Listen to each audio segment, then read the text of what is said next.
जैसे चिनगी आग की, जैसे चिनगी आग की, बड़ी पुराने घास, बड़ी पुराने घास। तो मैं फिर से आपको विनती करता हूँ कि अभी पूनम आएगी 5 जुलाई को, उस 4 जुलाई की रात को संकल्प करके रात्रि को श्वासोश्वास में अजपा मंत्र करते करते सो जाना। प्रभात को जब भी नींद खुले कि आज रात पूनम है, जीव को शिव बनाने वाले, लघु को गुरु बनाने वाले, 84 के चक्कर में भटकने वाले जीवात्मा को परमात्मा के पद पे पहुंचाने वाली पूनम। आज मानसिक पूजन गुरुदेव का भाव से करूंगा, जिसको इष्ट मानते उसका पूजन करूंगा। थोड़ी देर मनी मन गुरु की मानसिक मुलाकात कर ली, बातचीत कर ली। अमृत वेला होता है, आपके तरंग व्यवस बहुत काम करते हैं। फिर नहा धोकर प्राणायाम आदि करके नियम के समय फिर थोड़ी मानस पूजा कर लो। जैसे शिवाजी महाराज अपने गुरु जी को नहलाते थे रूबरू,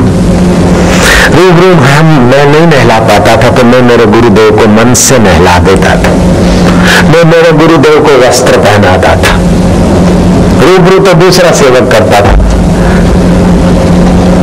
लेकिन हमको जहां गुरु ने कहा रहे वहां में और गुरु जी के स्थान में तो बहुत अंतर था, सैकड़ों किलोमीटर का।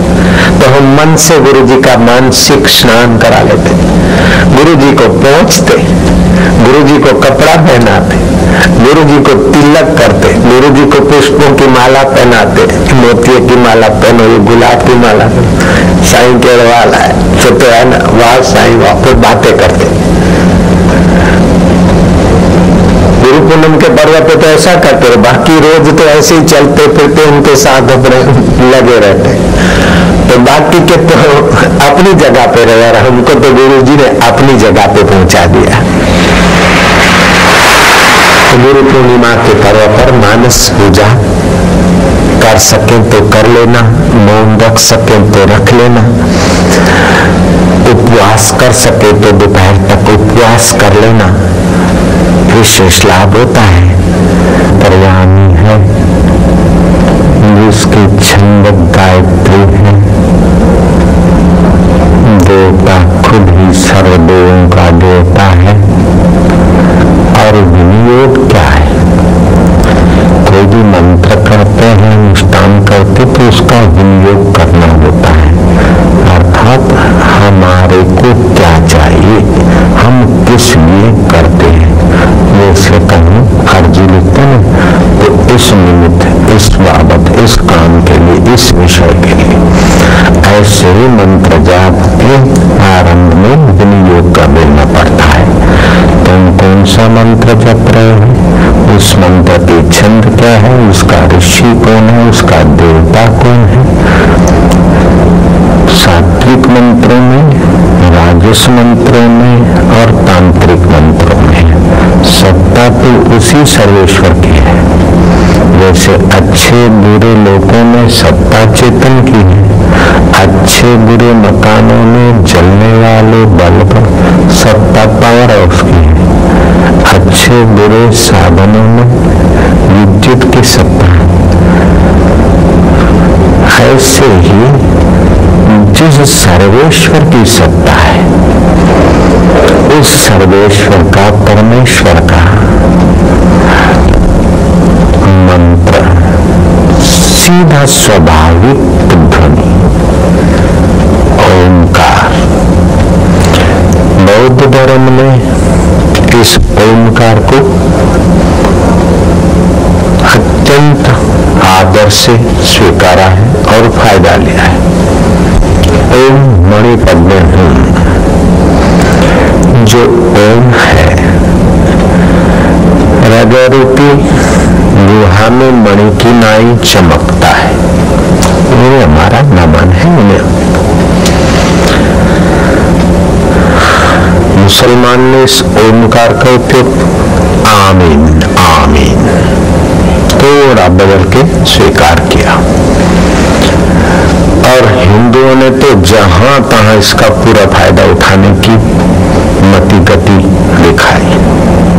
भगवान राम के गुरुदेव वशिष्ठ जी कहते हैं, जिसको इसी जन्म में सभी दुखों का अंत करना और परम सुख का, शाश्वत सुख का, मोक्ष सुख का अनुभव करना, वो दिन के 4 भाग करे। एक पहर ओंकार का पावन जप करे 3 घंटे। एक पहर आत्मा क्या है, परमात्मा क्या है, जीव क्या है, ईश्वर क्या है, जगत क्या है, प्रकृति क्या है, माया क्या है। बापू जी, माया में और प्रकृति में फर्क है कि हाँ बेटा, जीवों को नचाने वाली प्रकृति है और भगवान के वश रहने वाली माया है।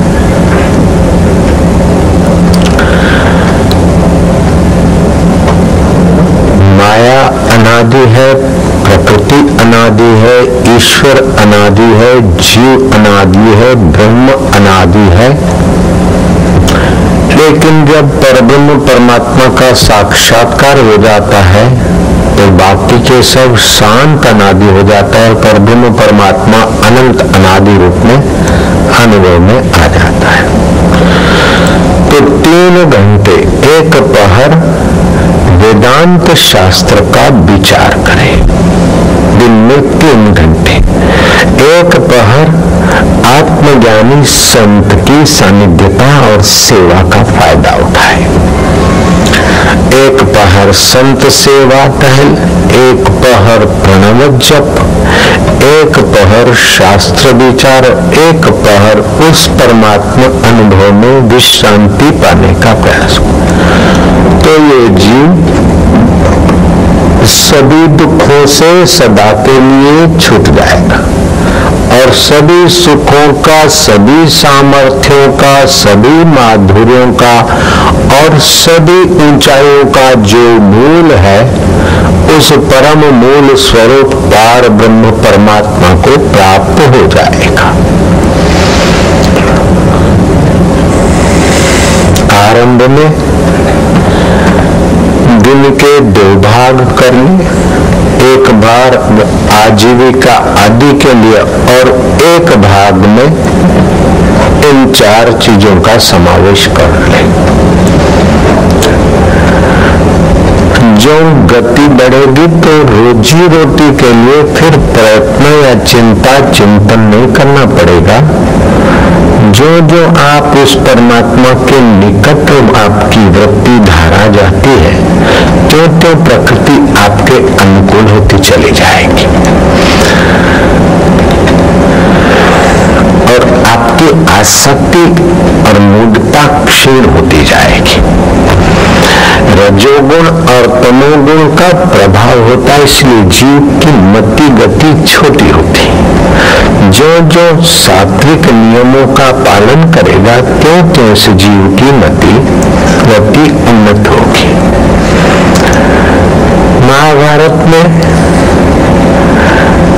आया कि मनुष्य को धन कमाने में परिश्रम, रखने में चिंता और परिश्रम, और अंत में उसका नाश हो ही जाता है या छोड़ के चला जाता है। आखिर उसने क्या बहादुरी की धन इकट्ठा करके, आखिर उसने क्या पा लिया? मृत्यु के समय हिसाब लगाओ, गणित लगाओ तो क्या मिला? ऐसा कोई सुख भोग नहीं जिसके पीछे भय, दुख और रोग नहीं। ऐसा कोई बाहर का पदार्थ नहीं जो छूटे ना। तो मनुष्य को रजोगुण और तमोगुण के आकर्षण से अपना हाथ धीरे धीरे खींच लेना चाहिए